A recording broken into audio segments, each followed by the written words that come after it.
Assalamualaikum warahmatullahi wabarakatuh. Nama saya Linin Tania dengan NPM 10121411412 kelas C9 Program Studi Manajemen angkatan 2021 Universitas Teknologi Digital. Di sini saya akan menjelaskan materi mengenai Ma'rifatullah untuk memenuhi tugas evaluasi tengah semester Pendidikan Agama Islam 3. Bab pertama yaitu at-thoriq ila ma'rifatullah atau jalan untuk mengenal Allah.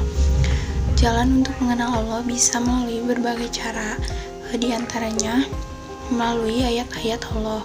Yang pertama ada ayat qauliyah. Ayat ini berasal dari ucapan yang bersumber dari firman Allah Subhanahu wa taala yang sering kita jumpai di dalam kitab suci Al-Qur'an. Contohnya adalah kita sebagai umat Islam sangat dianjurkan untuk bersabar ketika kita ditimpa suatu masalah. Melakukan kesabaran berarti bahwa sabar merupakan perbuatan menahan diri yang sesuai aturan syariat. Yang kedua, ayat kauniyah. Ayat kauniyah yaitu tanda-tanda kebesaran atau ayat-ayat Allah yang ada di alam raya. Tanda kebesaran Allah yang terpenting di sini adalah hukum kepasangan yang dititipkan Allah pada setiap benda alamiah. Sunatullah atau takdir Allah atau bisa juga hukum alam ini memegang peran kunci dalam menentukan keselamatan atau kedamaian di dunia. Contoh dari ayat ini adalah Allah Subhanahu wa taala menciptakan gunung-gunung sebagai tanda kebesarannya, dan hal tersebut patut kita imani dan syukuri atas hadirnya cipta Dia yang bermanfaat untuk umatnya. Yang ketiga ada mukjizat. Seperti yang sudah dijelaskan sebelumnya bahwa dalam Islam mukjizat memiliki arti yang melemahkan atau mengalahkan. Mukjizat sendiri berarti sesuatu yang luar biasa dan biasa terjadi pada diri Nabi atau Rasul untuk membuktikan bahwa dirinya adalah Nabi atau Rasul dan tidak dapat ditiru oleh siapapun. Bagi umat Islam, mempercayai adanya mukjizat hukumnya wajib karena dimiliki oleh Nabi dan Rasul. Lantaran mukjizat dari kekuasaan yang telah dikehendaki oleh Allah Subhanahu wa taala. Bahkan Rasul juga tidak mempunyai hak untuk menunjukkan mukjizat tanpa izin dari Allah Subhanahu wa taala. Mengenal Allah Subhanahu wa taala bisa juga dengan menggunakan metode Islam. Di antaranya ada dalil akli dan nakli. Dalil nakli bersumber dari Al-Quran maupun As-Sunnah yang membahas keberadaan dan keesaan Allah Subhanahu wa taala. Bahasan lainnya adalah kekuasaan Allah atas penciptaan alam semesta. Contoh dalil nakli dalam mengesahkan Allah yaitu terdapat di dalam surat Al-Ikhlas ayat 1-4. Selanjutnya, dalil akli. Dalil akli terdiri dari kata dalil dan akli yang bermakna akal dari bahasa Arab. Jadi, dalil akli adalah dalil-dalil yang bersumber dari akal. Dalil akli cenderung bersifat ilmu-ilmu. Selain itu, dalil akli juga diartikan sebagai petunjuk dan pertimbangan akal pikiran yang objektif, tidak dipengaruhi oleh keinginan, ambisi, atau kebencian dan juga emosi. Contoh dalil akli dalam bentuk ijma pada masa Rasulullah SAW adalah saat beliau meninggal dunia dan diperlukan seorang pengganti yang disebut khalifah. Sebab itu kaum muslim pada waktu itu sepakat untuk mengangkat seorang khalifah. Yang selanjutnya dengan beriman kepada Allah Subhanahu wa taala. Iman yaitu kepercayaan yang dipercayai oleh seseorang yang berkenan dengan agama. Keyakinan maupun kepercayaan kepada Tuhan, Nabi, kitab dan sebagainya dalam ajaran agama Islam. Iman berarti kepercayaan, keyakinan kepada Allah, nabi-nabinya, serta kitab yaitu Al-Quran. Menurut ajaran agama Islam, umat muslim wajib mengimani keenam rukun iman, yaitu iman kepada Allah, iman kepada malaikat Allah, iman kepada kitab Allah, iman kepada Rasul Allah, iman kepada hari akhir, dan juga iman kepada qada dan qadar.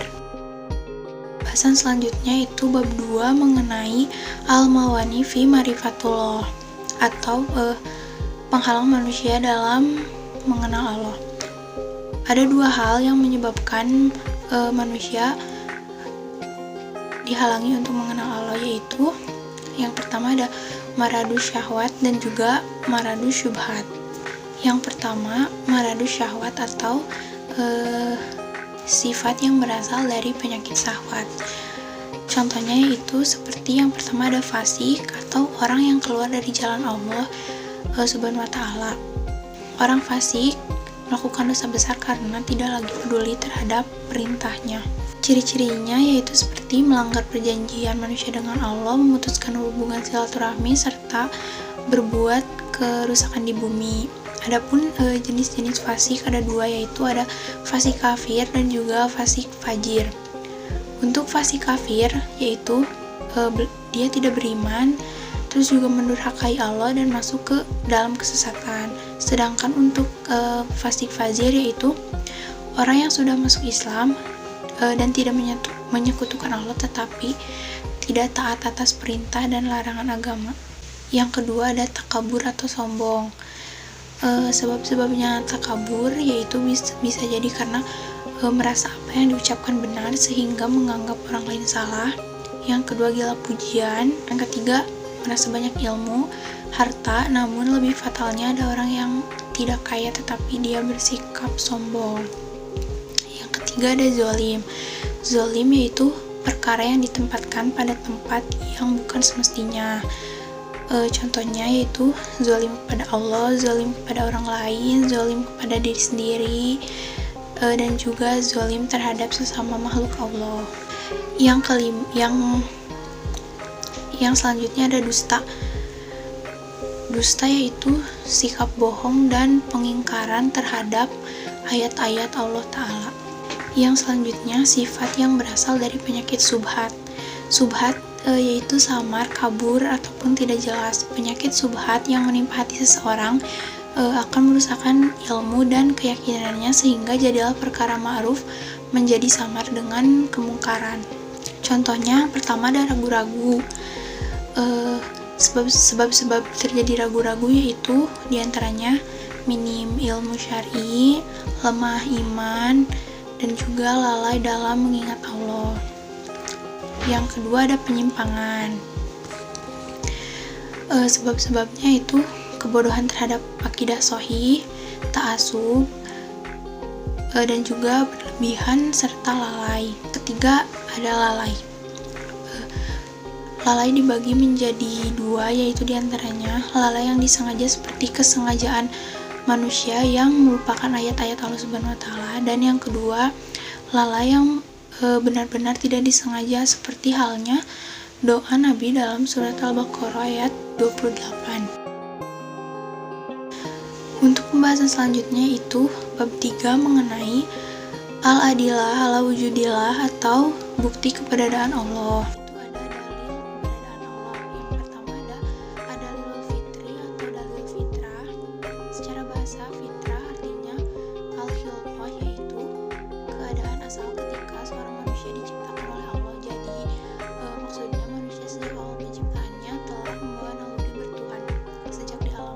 Manusia telah mengakui eksistensi Allah Ta'ala sebagai Tuhannya.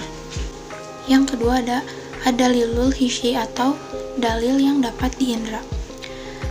Ada bukti keberadaan Allah yang dapat dinikmati, dilihat, dirasakan, atau disentuh oleh indera manusia. Biasanya berupa kejadian luar biasa yang terjadi di tengah-tengah umat manusia. Di antaranya adalah mukjizat para nabi dan rasul yang telah disaksikan manusia. Yang ketiga ada dalilul akli. Yang keempat ada dalilul wahyu, dan yang terakhir ada dalilul tariki atau dalil sejarah. Eksistensi Allah telah diberitakan di sepanjang sejarah manusia, mulai dari masa manusia pertama yaitu Nabi Adam alaihissalam hingga Rasul terakhir Nabi Muhammad SAW. Untuk pembahasan yang terakhir yaitu bab 4 mengenai tauhidullah atau mengesahkan Allah. Yang pertama ada macam-macam tauhid. Di antaranya ada tauhid uluhiyah. Tauhid uluhiyah yaitu mengesahkan Allah Subhanahu wa Ta'ala dalam mengerjakan ibadah seperti sholat, puasa, zakat, berkurban, berserah diri, dan berharap kepadanya. Tauhid jenis ini bertujuan agar manusia mengetahui bahwa hanya Allah Subhanahu wa Ta'ala semata yang berhak disembah dengan benar, sehingga hal ini menjadikan manusia tunduk, taat, dan mengikuti perintahnya. Yang kedua ada tauhid rububiyah. Tauhid rububiyah yaitu meyakini bahwa Allah adalah satu-satunya pencipta, pemilik, dan juga pengendali alam raya. Dia dapat menghidupkan dan mematikan dengan takdirnya, serta dapat mengendalikan seluruh alam semesta dengan sunnah-sunnahnya. Memahami tauhid rububiyah bertujuan agar manusia mengakui tentang keagungan Allah Subhanahu wa taala atas semua makhluk yang diciptakannya. Allah Subhanahu wa taala berfirman dalam surat Al-Mu'minun ayat 86 sampai 87 yang artinya, "Katakanlah, siapakah Tuhan yang memiliki langit yang 7 dan yang memiliki arsy yang agung?" Mereka akan menjawab, "Milik Allah." Katakanlah, "Maka mengapa kamu tidak bertakwa?" Terakhir yaitu tauhid asma wa sifat. Tauhid asma wa sifat adalah beriman kepada nama-nama Allah Subhanahu wa taala dan sifatnya sebagaimana tercantum dalam Al-Qur'an dan sunnah Rasulnya. Allah Subhanahu wa taala berfirman dalam Quran surat Toha ayat 8 yang artinya, "Dialah Allah, tidak ada Tuhan selain Dia yang mempunyai nama-nama yang terbaik." Dan selanjutnya itu hakikat dan inti tauhid. Hakikat dan inti tauhid adalah agar manusia memandang bahwa semua perkara berasal dari Allah Subhanahu wa taala, dan pandangan ini membuatnya tidak menoleh kepada selainnya. Yang selanjutnya, kesempurnaan tauhid. Tauhid tidak sempurna kecuali dengan beribadah hanya kepada Allah Subhanahu wa taala semata. Selanjutnya, apa sih pentingnya mempelajari tauhid? Banyak orang yang mengaku Islam, namun jika kita tanyakan kepada mereka apa itu tauhid, bagaimana tauhid yang benar, maka sedikit sekali orang yang menjawabnya. Di sisi lain, seseorang mengaku menyembah Allah, namun ia tidak mengenal Allah yang disembahnya. Ia tidak tahu bagaimana sifat-sifat Allah dan tidak tahu nama-nama Allah, tidak mengetahui apa hak-hak Allah yang wajib dipenuhinya. Yang akibatnya, ia mentauhidkan Allah dengan benar dan terjerumus dalam perbuatan syirik. Maka sangat penting dan urgent bagi setiap muslim mempelajari tauhid yang benar. Bahkan inilah ilmu yang paling utama. Syekh Muhammad bin Shalih Al-Utsaimin berkata, "Sesungguhnya ilmu tauhid adalah ilmu yang paling mulia dan paling agung kedudukannya.